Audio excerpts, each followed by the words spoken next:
Anyway, Rick, you're already making us feel uncomfortable. What did I tell you before we came in, Chris? I don't remember. He's special. Yeah. Rick Roberts is a special man, but he takes good care of us. Yes, he does. Hey, Fulton. He's real. It's good to see you, my man. You too, brother. We got a special guest today. Awesome. I can't wait to introduce you to him. We got Chris Hart.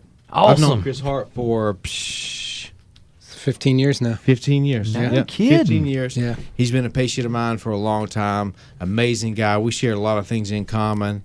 And one thing we share in common is that we're people, we know people, and we are people in pain and pissed off. Yes. He's a veteran. Yes. He served. Yes. For our freedom. Thank you, Chris, for your My service. pleasure, man. Thank you. And, oh, my goodness, as soon as I saw an x-ray of Chris Hart's spine, I said, oh, my goodness, what have you been doing? And it's just as simple as doing his job to give us what we all need and want. He's jumped out of, how many times have you jumped out of airplanes and helicopters, Chris? Well, what I like to say is I hit the ground 68 times. Wow. 68 times. And you should see the crushing in the spine. Okay? No kidding. And what's happening is he's suffering in pain, just like a lot of other soldiers, if not all of them. And they're coming back and they're not getting the care they need, and they're in pain and they're suffering. And so I've been talking to Chris. You know, we've been friends for a long time, and we got an initiative to reach out to veterans in pain. And that's what we're doing. That's awesome. You know, we get here and Chris is outside in the parking lot, and I get a chance to meet him and shake his hand. You know, and you would never look at this guy, especially with, I mean, this. You know, this. Look, this is a man's man here. This is the kind of bro you want playing on your team. Chris, I know everybody you serve with feels this way about you and you about them. I can look at it. I can see the passion. I see your shirt. It says no more. I can't wait to hear you explain that. But once again, to give you the gratitude that you deserve, we thank you for your service. Yeah, man, I appreciate that. Dr. Scott and I are here to, to let everybody hear about your story and the great work that we're doing at Advanced Medical Solutions to hopefully help as many people as possible, such as yourself, man. Yeah, right on. Thank you. Yes. You guys are doing great work. Tell everybody your story, Chris, and what's really got you passionate about some of the things you and I have been talking about and what we got planned. Yeah, so I spent 8 years in the Army as a infantry soldier, 82nd Airborne Division, jumping out of airplanes, chasing people, that do stupid stuff around the world. And, I got out in 2005, and I thought I was okay because I was 28, 29, something like that. And in your 20s, still young, yeah. You can do all sorts of stupid stuff. But as the years go on, this hurts a little bit more. That hurts. It hurts here. It hurts there. And I grew up always around chiropractic care. My dad was, big into, taking care of his family with chiropractic care. And I said, man, I need to get into some chiropractic care. My back is it's hurting. And at the time, I was living in Carolina Forest. Dwyer had his practice up in the Kroger Shopping Center. I walked in there, got the x-rays. And interestingly enough, Dwyer looked at me and said, hey, man, I can't adjust you. And I said, well, why not? He said, I can't adjust you until you get off of pain pills. I said, well, I'm not on pain pills. He said, well, looking at your x-rays, there's no way you're not on pain pills. I said, man, I ain't been on pain pills in a couple of years. I got off of all that stuff. And my understanding of that conversation was that the fact of the condition of my spine and the pain that I was in, and that was 2006, right. I think.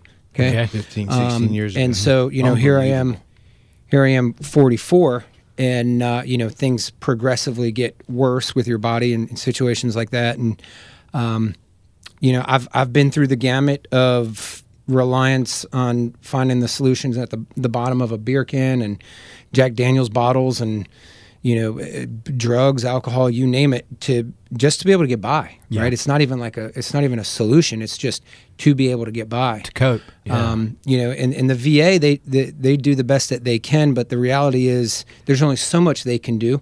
And their answer is just to put you on opioids. And, I remember one day I woke up in a coffee shop, and I was sitting in a chair. I was doing some work, and next thing I know, the barista looked at me. She, hit me on the shoulder, and she said, "Hey, are you okay?" I said, "Oh, sorry, I just dozed off." She said, "Dozed off?" She kind of like laughed at me, and she said, "You've been out for 3 hours." Wow. I had drool coming down my neck and stuff, wow. and I knew at that moment I was like, man, this can't be me, right? And so, I had to find a better way and started doing chiropractic care more regularly, and that's good. But the reality is, it wasn't the answer. And over time, where you're doing chiropractic care, I mean, like 2-3 days a week, I was in Dwyer's office, and that's and you're working out. Yeah, you're eating healthy because I know you've done these things. Yeah, everything you could do. I've done my research. Eating healthy, pH balance. This, Yes. I mean, you name it. I've tried it, Wow. and it's not because I'm a super health freak. I'm actually, I grew up a short, fat Italian kid. I like lasagna and pasta and drinking beer, and I like all the stuff that men that fought in wars like to do, right? Of course. But I couldn't do that anymore because the inflammation in my body was just so bad that any little bit of inflammation just flared everything up. And I'll be honest, I fell into a rut. And, you're like, man, what's the answer? There is no answer. And I even stopped doing chiropractic care for a while because I was like, I just can't keep up with that. And so you just succumb to the fact that this is my life.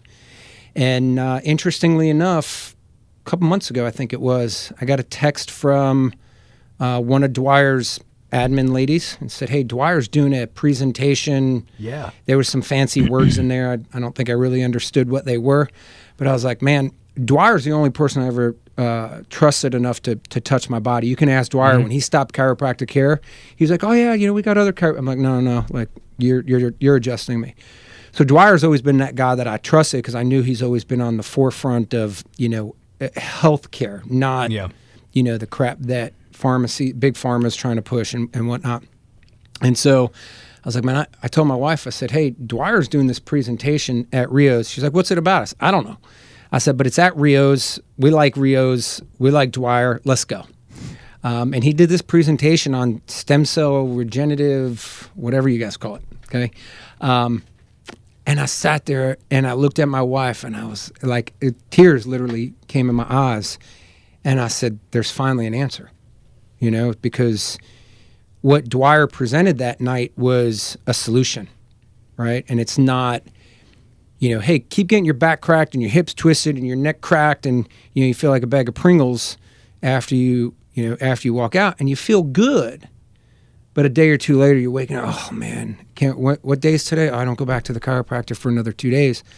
So, man, like that's been the journey of mine and Dwyer's friendship. And I've always appreciated everything that Dwyer's done with his business.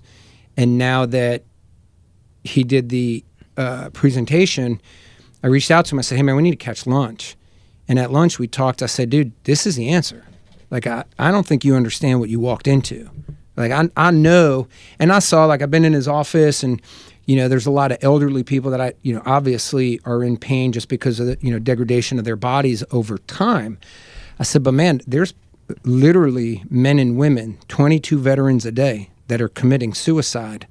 And a lot of them, it's because of pain and because they succumb to the fact that there's no answer. And they're tired of the opioids, the marijuana, the Jack Daniels, the tequila, you run ashore. You know what? You're making a valid point that many people never see out there. When we think of our veterans and we think of their challenges after serving our country and fitting back into the mainstream of society, you never think about the pain they're in, the toll their body has taken and paid. Yeah. That never comes into thought. It's always overlooked. So I'm glad you're pointing that out. That's very valid. And we're to know. talking about the pain, and you also talk about they just get tired of these solutions that are not solutions, that dive them deeper. Let's not even forget about the fact of the other people that are involved in their life that it's affecting. I mean, Chris Hart's a stand-up guy, top-notch guy, successful in multiple businesses over the years. As a matter of fact, he was kind of like a whisper into me, a voice from God back before we started integrated this medical office. And he walked in our office. He walked in my office and looked around and said, "You got so much space here. You got to do something with it, Dwyer. You got to." Me and you've been sitting and talking in this room for an hour. It's not doing anything for anybody. do something with the space. And I remember it's like that resonated with me. It was an epiphany, and that's when the gateway started opening up for these needs and ideas and things to align to incorporate or integrate the office into what we have now, which is what I call responsible pain management. Mm-hmm. But Chris Hart's a stand-up guy, and he's suffering and doing all this while taking care of 3 beautiful kids and a wife. And so he's a top-notch guy. Not all guys can be that strong, and we're talking about these people who are weak and don't have family members to support and help out. It's a disaster. Yeah, it's hard, man. I'll tell you right now, waking up every day is hard, and I've just learned that I've got more to live for than to give up and quit on, the situation and circumstances. But like Dwyer said, not everybody's like that. Not everybody has that driving motivational force. And, really what it boils down to is I do have 3 beautiful kids. I have a wife, and I'm not going to give up on myself and have them carry my cross, right? That's not fair to them. But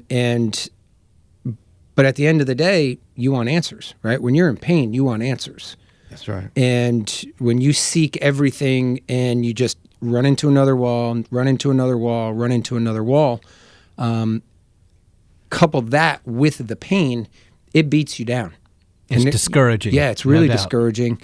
And, if you understand suicide is the loss of hope, right? Which means you've succumbed to the fact that there are no answers. And the only answer is take your own life. And that's where the pain ends for people. And I've seen all the language of people saying, that's weak, that's this, that's that. And I'm like, you don't know. Don't ever judge someone until you've walked a mile in their shoes. And I dare you to wake up every day and walk a mile in the shoes of someone that deals with chronic, intense pain on a regular basis.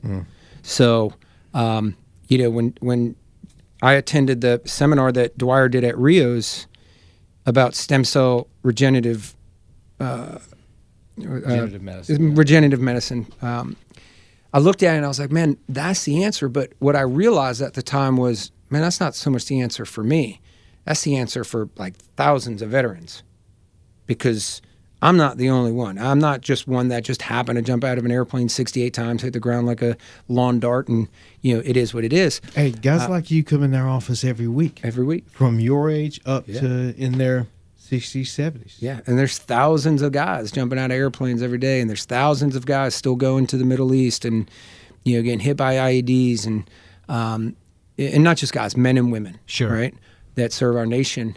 And they're warriors. And the reality is we probably only know maybe 1/10 to 1/4 of the people that are actually in pain, because those are the ones that just speak up. That's right. Right? There's like 2/3 to 90% that are quietly dealing with this just because they're being the warrior that, they've been programmed to be. So, there's a huge need out there. And these are men and women that serve and defend our great nation and allow us the liberties to enjoy what we get to enjoy in this country. And they, whether they're bringing that war home mentally and dealing with PTSD, or they're bringing it home physically and dealing with pain from, their injuries in a combat zone, a lot of them they're searching for answers, and they're running into walls. Yeah. So we got people who are in pain physically, like you are, and there's also these chemical agents. We're talking going back to Agent Orange and all these things that we're even talking about noise pollution that creates these stress and these chemicals, cortisol. There are systemic conditions, systemic inflammatory and autoimmune conditions that these veterans are dealing with. Immune system is destroyed. So it's one on top of the other, on top of the other. The full gamut with almost all of them. And it's just where they're at, to what they're able to tolerate or not. Yeah. It's not a question of, are they suffering? The question is, how bad are they suffering? Right. And they all have the same answer. There is no answer. Right. And, I think there's a piece of it, too, that at least with the veteran community that I think I can speak on, is it's more than just pain, right? The pain affects your psyche, and not from the physical standpoint, but like, for example, I've got so much pain in my wrists. You're talking to a guy that spent 8 years in the infantry. I've been in special operations unit, Ranger units, et cetera. I could do 82 push-ups in 2 minutes from the Army APFT. I'm lucky if I can do 10 push-ups now, because the pain in my wrists from when I have to put my body weight on them, I just can't do it. And, that weighs on your ego, that weighs on your psyche. Like, man, I'm 44. What if I'm blessed enough to live another 20 years? Like, what's life going to look like at 64, right? So, there's people out there that are dealing with that as well, that the pain is manifesting to a level that people don't even really understand, because now it's, there's veterans out there, they can't even work.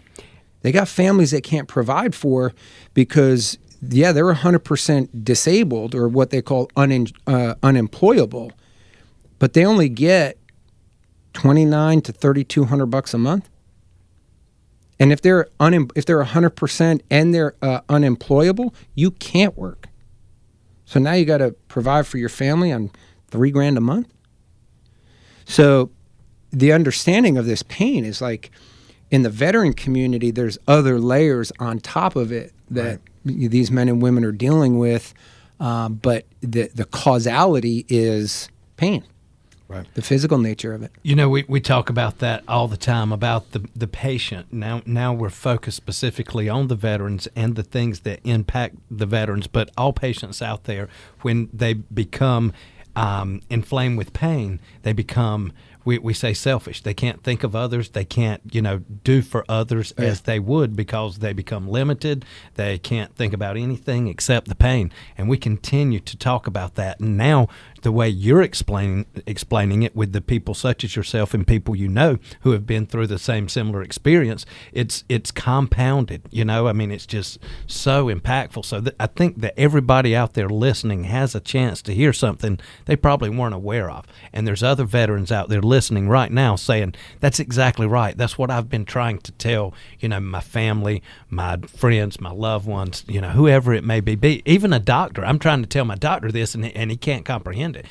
So it is there is other methods and paths for people to take when they reach this situation, and you're explaining it to them right now. Yeah. Tell me this. So I think one of the rules in combat military is never leave a man behind. Right.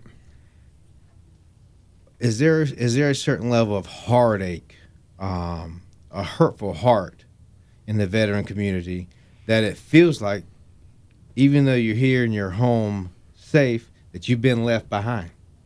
Because that's kind of conflicts with the very principle of leave no man behind. And then now we're at a point to where I hear the story. It's like we can't get what we need. And I know it's nobody's fault. It's probably a system's fault. But it just feels like, I'm wondering, and we're dealing with tough guys and gals, so maybe there's not a big heartache, but I'm wondering if there's an emotional level of heartache in the community. Yeah, absolutely. There's definitely emotion, right? So there's a group that I'm in that is other veterans that are dealing with pain and whatnot, and we're on one of those group chat apps. Yeah. And just this weekend alone, one of the guys said, "Hey guys, please say a prayer for this family. We lost one of our own to suicide this weekend." And just the responses of other guys and men and women and how they respond, you could just tell they're heartbroken. None of us knew this individual that took their life.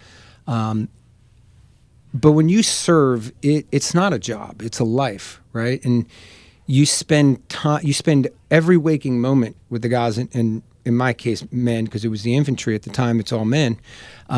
Those are your brothers, man. And it's a deeper bond than you even have with family, because you go through stuff together. Yeah. And the interesting part is you think it's just with those guys, but it's really anybody that has put on the uniform, right? You get out, it's no longer, it's just guys in the Army. Like, I'll joke with my Marine buddies. That's between us and them. It's like you and your brother, or you and your cousin joking between you, but you don't ever let somebody else talk bad about them. So whether they're Army, Navy, Air Force, Marine, Coast Guard, whatever armed force they served in, that's your brother or your sister, Yes.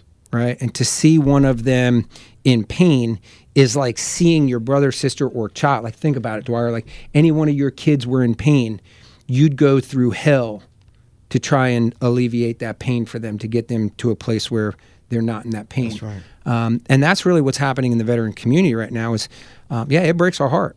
Like, even those of us that are in pain and we see someone else that's in more pain. And interestingly enough, I was on a Zoom last week with another community within the veteran community talking about pain.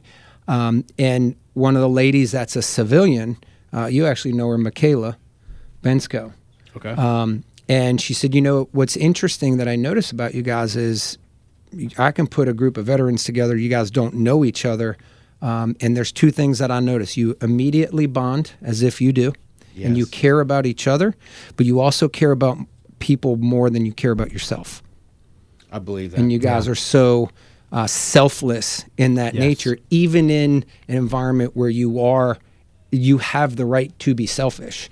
So, to speak to that is to understand, like, I think a big part of it has two components to it. The fact that when you serve, you're in that brother or sisterhood. And so you just care at that level. But you also understand that outside of our community, there's nobody really helping us. Right? And so much of the resourcefulness happens, it's veterans taking care of veterans is really what it is, because the government's not. Let me rephrase that. They're doing their best, but they're overwhelmed. They don't have the resources, okay? They don't have the adequate resources. And so you're seeing veterans create nonprofits and, all these different resources where veterans can take care of veterans. And so we've learned that how we're going to get help is through our own community. Right. So it's like the military coming into the civilian world, just not wearing the uniform. And so that's part of your family. And so when you see somebody in pain, like when I saw that, I saw the answer to my problem, but what I saw was the answer to thousands of people's problems. And I told Dwyer, I was like, we got to get this out to people, because I don't care if it helps me. Like, if it helps me, that's great, awesome. And if it does, like, that's even more of a reason why I've got to be a voice to make sure that others know, because I didn't know. I mean, I'm one of your good friends. We hadn't talked in a while, right? But it wasn't until I got invited to that seminar. And it's just because we get caught up in life. That's right. I knew he had advanced medical solutions. And I know you're in pain. Yeah. But until we actually sat down, Right. I mean, it just resurfaced and something's got to be done. Something's got to be done. And I'm so glad we talked that day. And we're going to do something about it. We've been doing something about it. And we're going to start right now today. And so I brought a surprise for you. Here we go. Brought a surprise for you. Open that up. Oh, man. Open that up. We're going to get started. You going to make me cry? We're going to get started taking care of veterans. Yeah. And we're going to start with you. And we're going to start doing some treatments to get you out of pain for our Veterans in Pain initiative. Awesome, man. I appreciate that. Thank you. You're welcome. It's You got a God gift sent. certificate there. That's going to get you treated at our office for Nice. $10,000 worth of service. Wow. We're getting started with you, and That's we're going to great. continue to do this in our community, and I appreciate you helping me do this. Yeah, man. I appreciate that. Thank you. That's Thank you. awesome. Thank you both. Hey, you know what, Chris? You've earned it. You deserve it. That's and right. there's no better feeling I've had in the whole time we've done this radio show than to see you get this. Congratulations. Thank you, man. my I appreciate friend. that. You've earned it. And this Thank is you. going to be the beginning of something big. It's going to be the beginning of something big, and I'm excited to work with you. I know your rap sheet on what you've been capable of and what you've accomplished in the past, and you're going to be a blessing to the people in our community, and I'm excited Absolutely. about it. Yeah, no, I appreciate that. And, Dwyer, man, I've always respected your zest for helping people. And I've seen you do it for many years. And, I believe in the Lord, okay, and I don't ever hold that back. We all do. People can have their own belief systems. That is what it is. But my belief system is I believe in the Lord, and I believe our businesses should be blessings, right? Like that's the purpose of life. When people go, well, what's the purpose of life? The purpose of life is to be a contribution to the greater good of society. And Dwyer, I've seen your business do that with people, and God has clearly blessed you back with that. But when we sat down and had lunch, I even told you that, man, the opportunity that your business has to make a difference in the world right now with just these procedures, it's huge, man. And I think there's no greater good that we can do as a human being here on earth than to make other people's lives a little bit better before we leave and God takes us home. So I appreciate that. And, I know God's going to bless you abundantly for that. Thank you, Chris Hart. It's been a pleasure talking to you.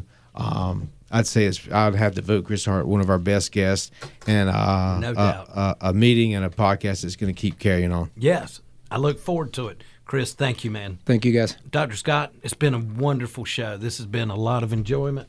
To have Chris in today, definitely most respectable guest I've seen yet. So thank you, Chris. Thank you, Dr. Scott. Awesome. That's a wrap. Very good interview, Chris Hart.